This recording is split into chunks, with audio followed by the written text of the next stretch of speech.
আমার বন্ধুগণ মনোযোগ বাড়ায় দেন। আমরা সমাজের সামাজিক মানুষ, আমরা সমাজটাকে সুন্দর করতে চাই, সমাজটাকে ঢেলে সাজাতে চাই। আল্লাহ রাব্বুল আলামিন মানুষদেরকে দুনিয়াতে পাঠালেন, পাঠানোর পর ঘোষণা দিলেন, বান্দারে তোরা হলি সৃষ্টির মধ্যে সেরা, আশরাফুল মাখলুকাত। পড়েন সুবহানাল্লাহ।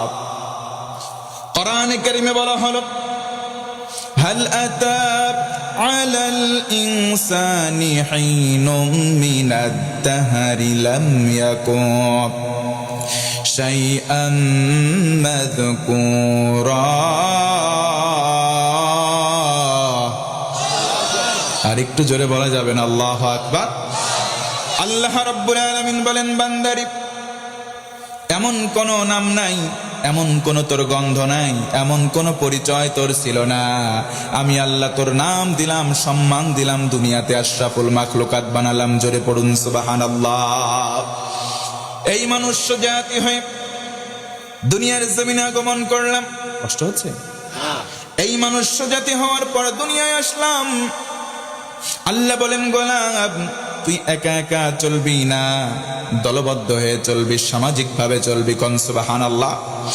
আল্লাহ রাব্বুল আলামিন আরো বলেন, ওয়ামা খালাকতুল জিন্না ওয়াল ইনসা ইল্লা লিয়াবুদুন।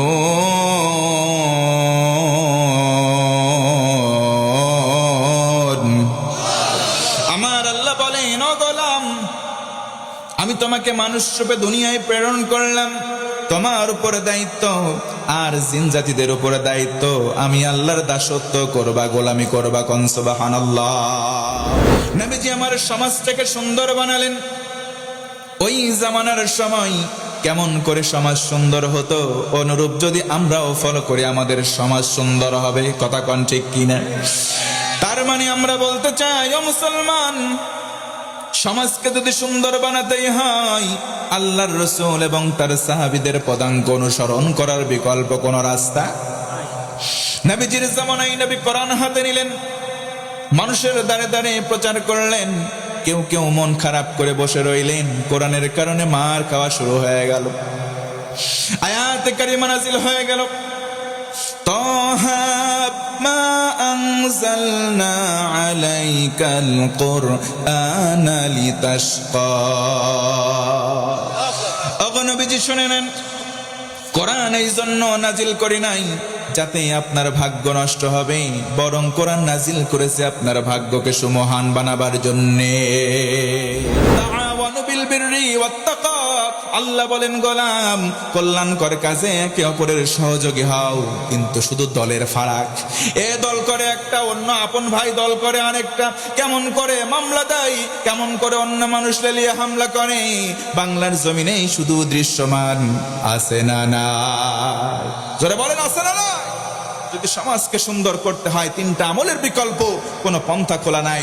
নাম্বার 1, 1 নম্বর আদল, ন্যায় বিচার কায়েম করতে হবে। 2 নম্বর ভ্রাতৃত্ববোধকে জাগ্রত করতে হবে। ভাইয়ে ভাইয়ে হানাহানি আমাদের পাবনা জেলায় থাকলেও ভাইয়ে ভাইয়ে মারামারি অন্তত লালমনিরহাটে নাই। আছে? আছে? জোরে কোন আছে? ইন্নামাল মুমিনুনা ইখওয়াতুন ফাসলিহু বাইনা আখওয়াইকুম ওয়াত্তাকুল্লাহ। ঘোষণা কার? আল্লাহ রাব্বুল আলামিন বলেন, তোমরা এক মুমিন, অন্য মুমিনের ভাই। তোমাদের দায়িত্ব হলো, কেউ যদি অন্যায় করেও ফেলে, ভুল করেও ফেলে, তুমি আরেকজন সংশোধন করে দাও। তোমাদের ভেতরে যদি দ্বন্দ্ব লেগে যায়, তোমাদের ভেতরে যদি সংঘাত লাগে, ও মুসলমান, আল্লাহ ফর্মুলা জারি করে দিলেন, ফাসলিহু বাইনা আখওয়াইকুম। তোমার 2 ভাইয়ের সমস্যার সমাধান তুমি করে দেবা, দায়িত্ব। আদেশ দিলেন, নামাজ পড়া যেমন দায়িত্ব, তোমাদের ভাইয়ের সংঘাত দূর করে দিবে, এটাও দায়িত্ব। কিন্তু আমরা দায়িত্ব নিই ঠিক, সংঘাত দূর করি না, সংঘাত বাধায় দেই। কথা বলেন ঠিক কিনা? 2 ভাইয়ের মধ্যে সংঘাত লেগে গেছে, ঝগড়া ফাসাদ লেগে গেছে। আল্লাহ বলেন, ফাসলিহু বাইনা আখওয়াইকুম। তোমার ভাইয়ের মধ্যে তোমরা সংশোধন করে দাও, আদেশ। কিন্তু আমরা আদেশ মানি ঠিক, সংশোধন করি না, আরো লাগায় দেই। কথা বলেন ঠিক কিনা? সমাজটা এই জন্য সুন্দর হয়ে যাচ্ছে, এক বাপের দুই সন্তান, এক দল করে এক ভাই, আরেক দল করে আরেক ভাই। শুধুমাত্র দলীয় পার্থক্যের কারণে দুই ভাই দুইয়ের শত্রু হয়ে গেছে। কথা বলেন আছে না নাই? কিন্তু ভাই আপনি দলের কারণে আল্লাহর হুকুম অমান্য করবেন না। সমাজটা সুন্দর করতে চাই, সমাজ সুন্দর করতে হলে আল্লাহর বেঁধে দেওয়া ফর্মুলা মেনে নেওয়াই লাগবে। কথা বলেন ঠিক কিনা? আল্লাহ রাব্বুল আলামিনের জন্য বলেন, আল্লাহু ওয়ালিয়ুল্লাযীনা আমানু ইউখরিজুহুম মিনায-যুলুমাতি ইলান-নূর। আর জোরে একবার আল্লাহু আকবার। আল্লাহ রাব্বুল আলামিন বলেন, বান্দারে এই জন্য ঈমান আনো, মুমিন হও। যদি মুমিন হতে পারো আমি আল্লাহ তোমার ওলি হব, তোমার বন্ধু হব।